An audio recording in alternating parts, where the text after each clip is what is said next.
On fait tout un truc assez complexe, avec des mots complexes aussi, avec tout un univers assez complexe, alors qu'en fait, c'est compréhensible par un enfant de 3 ans. Bonjour, c'est Erika pour NTV Nantes et aujourd'hui j'ai la joie de recevoir Charlotte Hoffman. Bonjour Charlotte. Bonjour Erika. Ma première question c'est, est-ce que c'est la première fois que tu viens en territoire nantais ? Alors non Erika, c'est la 2e fois. D'accord. Mais ça faisait 4 ans que j'étais pas venue. Ouais. Et je suis super contente d'être là. Tu étais venue en conférence ou en stage ? Ah non, j'étais venue en rien du tout à l'époque, en D'accord. touriste. Ok, donc c'est bien la première fois que tu viens pour le coup pour animer un stage avec tes, on dit quoi, stagiaires, pratiquants ? Mes stagiaires. Tes stagiaires. Ouais, Très bien. c'est comme ça que je les appelle. Donc Charlotte, en fait, toi tu as un peu été, on va dire, dévoilée au grand public par YouTube. Oui. On peut dire ça comme ça, parce qu'en fait, ce qui s'est passé, c'est qu'au moment du confinement, tu as eu cet élan de t'exprimer sur la plateforme YouTube. Est-ce que tu peux nous dire un petit peu d'où ça vient, cet élan, justement, de t'exprimer là-dessus ? Il est venu... Comment te dire, Erika ? Il est venu parce que j'ai pas eu le choix. On m'a demandé. Ouais. Je voulais pas trop m'exprimer publiquement. D'ailleurs, ça se voit, hein, je suis pas d'un naturel. À la base, je suis quelqu'un qui a très peur de parler en public. J'aime pas trop les caméras. Enfin, voilà. Tu n'es pas loquace. Ah non, pas du tout, pas du tout. J'ai plutôt un background, entre guillemets, enfance, timide, introvertie, des choses comme ça. Donc pour moi, me mettre sur une plateforme publique comme YouTube, c'était impossible, inimaginable. Et en fait, c'est les stagiaires. Qui m'ont beaucoup invité, 1 fois, 2 fois, 3 fois, 15 fois. Et au bout d'un moment, j'ai dit, bon, bah oui, je me lance. Allez, je me lance. T'as fini par répondre à l'appel. C'est ça, j'ai répondu à l'appel. Mais je voulais pas trop. Hein. Et puis je tremblais beaucoup et j'étais pas du tout à l'aise. Hein. Vraiment pas. Donc en fait, au démarrage, tu es connue pour tes pratiques de yoga. Oui. Tu donnes des stages de yoga essentiellement. Oui. Ou tu avais déjà un petit peu une dimension éveil des consciences ? Bah, c'était déjà là. C'était déjà là. Vraiment, l'idée ici, c'est de comprendre que, bah oui, on va parler de la conscience. Alors, la conscience, ça veut rien dire pour plein de gens, quand même. On va dire que c'est... on a ce qu'on pense être et il y a ce qu'on est vraiment. Ouais. Et ici, ce que j'appelle la conscience, c'est vraiment cet état, cet être que nous sommes vraiment. Et l'idée de tous ces stages, c'est de cheminer dans la direction de ce que nous sommes. Et on va avoir des pratiques, comme le yoga, comme le chamanisme, comme plein de pratiques comme ça, qui vont nous aider à aller dans cette direction. Mais c'est pas des pratiques d'outils, c'est pas des retraites pour faire juste des pratiques, en fait. C'est vraiment pour cheminer dans ce que nous sommes, se révéler à soi-même, dit autrement. Quelque part, il n'y a pas on bascule pas dans le spirituel. On reste vraiment dans l'ancrage du corps. Ben voilà, c'est ça qui est vraiment intéressant, c'est que on n'est ni dans le spirituel ni dans la matière, on est vraiment au milieu. On est à la fois dans la matière et à la fois dans le spirituel. Et on nie ni la matière ni le spirituel. Donc c'est vrai que je me reconnais comme étant au milieu des deux. Voilà. Okay. Et le mot conscience, je trouve que c'est le mot qui le traduit le mieux. Tu permets aux gens finalement de se révéler à eux-mêmes ? Alors, c'est pas moi qui le permets, mais on va dire qu'on ouvre des espaces qui autorisent cela. Et c'est vraiment dans l'idée que les gens, ils se rencontrent, ils sont ensemble, ils interagissent, et par les effets de miroir, mais c'est hallucinant les prises de conscience qu'il y a, juste quand un groupe se rassemble avec une vision commune. Et en fait, moi, mon rôle, c'est juste de les rassembler, et de soutenir un espace, de guider l'espace, de faciliter l'espace, dit autrement, même, on pourrait dire que je suis une facilitatrice d'espace, voilà, tout simplement, pour synthétiser, de faciliter des espaces pour permettre à des êtres ensuite de pouvoir jouer dans ces espaces et être comme un terrain de jeu pour se révéler à soi-même. On peut dire qu'il y a une méthode Charlotte Hoffman ? Non. Non. Surtout pas. On sait pas, tu pourrais être inspirée ou tu es inspirée par d'autres et du coup tu mets ça à ta sauce. Comment... Ce que je dis toujours, c'est que tout est disponible en fait. Voilà, tout est disponible. Moi, je sais pas vraiment d'où je tiens les choses. J'ai beaucoup appris par l'expérience. Je retranscris que ce que j'ai senti, ce que j'ai expérimenté, ce que j'ai vibré.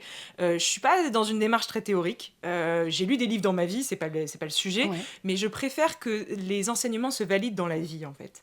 Et c'est vraiment ça que je retransmets avec mes mots. Donc c'est, en ce sens, c'est un peu étiqueté Charlotte Hoffman, mais c'est juste une manière de le retranscrire. Mais ce qui est retranscrit, j'ai vraiment l'impression que c'est quelque chose qui est disponible par tous. Parce que c'est quelque chose que je retrouve partout en fait. Mais qui est exprimé de mille et une manières. Comme si on regardait tous dans la même direction, mais qu'on le regardait tous avec des prismes différents. Ouais, je comprends. Voilà, c'est une manière de l'exprimer. Du coup, oui, c'est vraiment, tu retransmets les choses avec ton énergie, avec tes mots. J'ai la chance d'avoir participé justement à ton premier stage à Nantes, donc j'ai pu voir justement ce test dans la matière et dans l'expérience. Tu utilises en effet un peu le tambour chamanique, des exercices respiratoires et du yoga. Oui. Est-ce qu'il y a autre chose que tu peux mettre en avant ou... Ben oui, en fait, ce qui est important à dire, parce que souvent on s'éparpille dans toutes les pratiques, il y a beaucoup de pratiques. Bien sûr. Et en fait, ici, on ramène quelque chose à plus de simplicité. On part du principe que toutes les pratiques sont comme plein de clés à molette qui auraient des couleurs différentes. Ouais. Voilà. Et c'est la même clé à molette, mais elle a des couleurs différentes. Et qu'en fait, toutes ces clés à molette servent à la même chose. Dans tous les outils qu'on pratique, il y a un point en commun. Et c'est là-dessus qu'on ramène l'attention. Et ce point en commun, c'est justement que les outils, pratiques, chamaniques, yoga, etc., sont des supports pour ramener notre attention sur un point. Okay. Et donc, c'est en ce sens qu'on transcrit ces outils et qu'on les pratique pour développer des capacités de concentration, d'attention, de vigilance. Parce qu'on part du principe qu'être présent à soi, il faut déjà être un minimum vigilant de là où on se trouve intérieurement. Est-ce que je suis présent ou pas ? Déjà, il faut savoir poser l'attention là où on est, tout simplement.